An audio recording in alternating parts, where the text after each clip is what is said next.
Welcome to my education channel the skill coaching centre. आज हम लाए हैं कक्षा 10 के विद्यार्थियों के लिए एक इम्पॉर्टेंट सेशन, जो कि बहुत शॉर्ट सेशन होगा। ऐसे वीडियो आपको रेगुलर मिलते रहेंगे। तो आज आपके लिए है सबसे आसान चैप्टर पॉलिनोमियल्स, जिसे हम कहते हैं बहुपद। अब आपको पता होगा बहुपद आप कक्षा 9 में पढ़ चुके हैं, बहुपद किसे कहते हैं। तो बहुपद होता है जिसमें बहुत से पद हों, या तो कहें बहुपद के दो प्रकार होते हैं या दो चीज़ों से मिलकर बनते हैं। एक चर होता है, चर का मतलब कोई भी एक्स वाई जेड जो होते हैं, यानी कि कोई भी अक्षर जो हम देते हैं उन्हें हम चर कहते हैं। अचर पद क्या होता है? अचर पद ये होते हैं जो हमेशा अपरिवर्तित रहते हैं, जैसे कि 1, 2, 3, 4 अप टू जो भी नंबर्स होते हैं, ये सब क्या होते हैं? अचर पद होते हैं। इनको मिलाकर हमारा क्या बनता है? पॉलिनोमियल्स बनता है। अगर हम कहें एक चर ले लें और एक अचर ले लें, इन दोनों को मिलाकर हमारा क्या बन गया? एक पॉलिनोमियल बन गया, यानी कि एक बहुपद बन गया। एक बहुपद बन गया जिसका सिर्फ शून्यांक कितना आएगा? सिर्फ एक शून्यांक आएगा। यानी कि ये क्या है? कौन सा बहुपद है? ये है रैखिक बहुपद, या कहें तो एक पदी बहुपद है। एक पदी बहुपद है।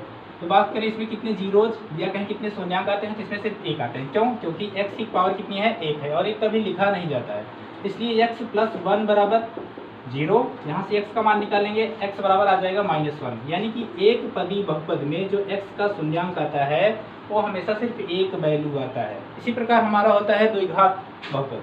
द्विघात बहुपद यानी जिसमें x की अधिकतम पावर क्या हो? 2 हो। x की अधिकतम पावर क्या हो? 2 हो, उसे हम कहते हैं द्विघात बहुपद। तो एक द्विघात बहुपद का एग्जाम्पल लिखते हैं, x² + 7x + 12 बराबर 0। इसमें देखिए आप x की अधिकतम घात कितनी है? 2 है। x की अधिकतम घात जब 2 होगी तो इसके कितने शून्यांक आएंगे? x के कितने शून्यांक आएंगे? 2 आएंगे। आप कक्षा 9 में पढ़ चुके होंगे कि हम इसके शून्यांक को कैसे हल करते हैं, या कहें एक द्विघात समीकरण को हम कैसे हल करते हैं। तो आपको पता होगा जो ये बीच वाला टर्म होता है इसको हमें ऐसे ही तोड़ना होता है, ऐसे खंडित करना होता है। जोड़ने घटाने पर आना चाहिए 7x, और गुणा करने पर इन दोनों का मल्टीप्लाई आना चाहिए।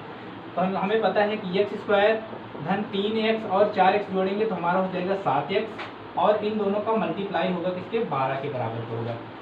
तो आप इस तरह से खंडित कर लेंगे और अलग अलग पेयर बना लेंगे। यहाँ से x का मान निकालेंगे तो x कॉमन ले लेंगे, क्योंकि x दोनों में है। x प्लस हो जाएगा 3, और यहाँ से हम 4 बाहर कर लेंगे, यहाँ हो जाएगा x + 3 बराबर 0। यहाँ से दोनों में x + 3 है, तो x + 3 हम क्या कर लेंगे? बाहर कर लेंगे। बचेगा हमारे पास क्या भैया? x + 4 बराबर 0। अगर हम यहाँ से निकालेंगे x + 3 बराबर लेंगे 0, तो x बराबर आ जाएगा -3। x + 4 बराबर लेंगे 0, x बराबर क्या आ जाएगा? -4। ये हमारे दो शून्यांक आ गए। यानी द्विघात समीकरण में क्या होते हैं? दो शून्यांक होते हैं। इसी प्रकार हमारा होता है त्रिघात समीकरण, यानी कि त्रिघात बहुपद, यानी कि जिसकी अधिकतम पावर कितनी हो? 3 हो। तो आगे आपको ऐसा ही बताया जाएगा, लेकिन सबसे पहले हम याद करते हैं कि द्विघात बहुपदों के शून्यांक हम कैसे निकालेंगे। तो एक तो निकालने की ये विधि हो गई। दूसरी विधि हमारी होती है जो हाई स्कूल में डायरेक्टली पूछ लेता है, तो हमसे कहेगा कि x² धन 7x धन 12 का शून्यांकों का योगफल तथा शून्यांकों का गुणनफल निकालिए। तो इसको निकालने की दो विधियां हैं, हम एक पहले बता चुके हैं, आपको गुणनखंड विधि से निकालना है।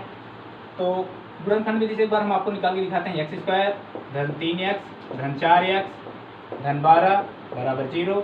यहाँ से x अलग अलग पेयर बना लेंगे, x कॉमन लेंगे, x + 3 आ जाएगा, और यहाँ से +4 कॉमन ले लेंगे, x + 3 आ जाएगा बराबर ये होगा 0 के। x + 3 दोनों में है, x + 3 हम क्या कर लेंगे? बाहर कर लेंगे, और बचेगा यहाँ हमारे पास क्या? x + 4। और ये किसके बराबर होता है? हमेशा 0 के बराबर होता है, आपको पता है। तो x + 3 बराबर हम एक बार 0 लेंगे तो x बराबर क्या आ जाएगा? -3। इसी प्रकार अगर हम x + 4 बराबर ले लेंगे 0, तो x बराबर क्या आ जाएगा? -4। हमसे पूछता है कि शून्यांकों का योगफल बताओ, यानी कि शून्यांकों का योगफल। ये जो हमारे द्विघात समीकरण दो शून्यांक आए हैं, इनका योग पूछता है, शून्यांकों का योगफल। तो हम डायरेक्टली अगर लिखना चाहें तो हम योगफल ऐसे लिखते हैं, 3 प्लस में -4। अगर हम इन दोनों को ऐड कर देंगे क्या आ जाएगा? -7 आ जाएगा। और पूछता है हमारा, इसी प्रकार पूछता है शून्यांकों का गुणनफल। शून्यांकों का गुणनफल, तो गुणनफल ज्ञात करने के लिए हम डायरेक्टली ऐसे लिख सकते हैं, -3 और गुणे में -4 बराबर कितना आ जाएगा? 4 × 3 12, और प्लस का माइनस प्लस हो जाएगा। इस प्रकार से हम शून्यांक ज्ञात कर सकते हैं। लेकिन आपको हाई स्कूल में, यानी कि जो बोर्ड परीक्षा में जो सवाल आते हैं, ऐसे आपको सॉल्व नहीं करने। आपके लिए एक डायरेक्टली व्यापक समीकरण होता है, इसको आपको तुलना करना पड़ता है। यानी कि ax² धन bx धन c से बराबर 0 से आपको तुलना करना पड़ता है। यानी कि x के स्थान पे देखो यहाँ कुछ नहीं, इसका मतलब 1 है, b के स्थान पे 7 है, c के स्थान पे क्या है? 12 है। यहाँ हम लिख लेंगे a बराबर 1, b बराबर 7 एंड c बराबर 12। तो हमसे पूछता है पदों का योगफल बताओ, यानी पदों का योगफल आप चाहे जैसे लिख लें, अल्फा प्लस बीटा जो हमारे दो शून्यांक होते हैं हम ऐसे ही डिनोट करते हैं। तो अल्फा प्लस बीटा यानी पदों का योगफल होता है माइनस का b बाई ए, यानी कि माइनस का 7/1 यानी कि -7, जो कि पहले आया हुआ था वही फिर से आया है। हमें इस तरह से सॉल्व करना है। उसी प्रकार पूछता है हमसे अल्फा इंटू बीटा, यानी कि शून्यांकों का गुणनफल पूछता है। शून्यांकों का गुणनफल क्या होता है, c बाई ए होता है, यानी c का मान है लीजिए 12 और बटे में 1 यानी कि आ गया 12। तो इस तरह से हमें हल करना होता है बोर्ड की परीक्षाओं में। तो बस आज के लिए इतना ही, फिर से हम आगे वाली वीडियो में बताएंगे आपको कैसे सॉल्व करना है क्वेश्चन को।